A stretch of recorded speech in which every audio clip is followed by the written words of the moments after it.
அன்பை வாரி வழங்குங்கள். இன்றைய சிந்தனை கதை. முதல் முறையாக நம்ம சேனலை பார்த்தீர்கள் என்றால் சப்ஸ்கிரைப் பண்ணிட்டு பாருங்க. லிங்க் கீழே உள்ளது. மேலும் பல கதைகள் உள்ளன. ஒவ்வொருவரும் தன்னிடம் என்ன இருக்கிறதோ அதை தான் கொடுப்பார்கள். முன்பு ஜெர்மனி நாடு பிளவுபட்டிருந்த போது பெர்லின் நகரத்தை கிழக்காகவும் மேற்காகவும் பெரிய மதில் சுவர் பிரித்தது. ஒருநாள் கிழக்கு பெர்லினைச் சேர்ந்த சிலர் ஒரு லாரி நிறைய குப்பை கூளங்களை கொண்டு வந்து மதில் தாண்டி மேற்கு பெர்லின் பக்கம் கொட்டினார்கள்.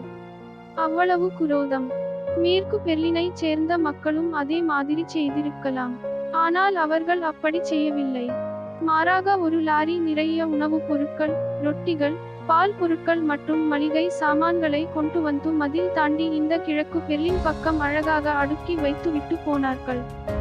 மேலும் அதன் மீது இவ்வாறு எழுதி வைத்து விட்டு போனார்கள்: ஒவ்வொருவரும் தன்னிடம் என்ன இருக்கிறதோ அதை தான் கொடுப்பார்கள். Each gives what they have. எவ்வளவு நிதர்சனமான உண்மை! உங்களிடம் இருப்பதை தான் உங்களால் கொடுக்க முடியும்.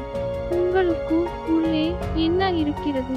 அன்பா, பகையா, அமைதியா, வன்முறையா, வாழ்வா, சாவா? உங்கள் திறமை, பலம் அழிவு பாதையை நோக்கியா, வளர்ச்சி பாதையை நோக்கியா?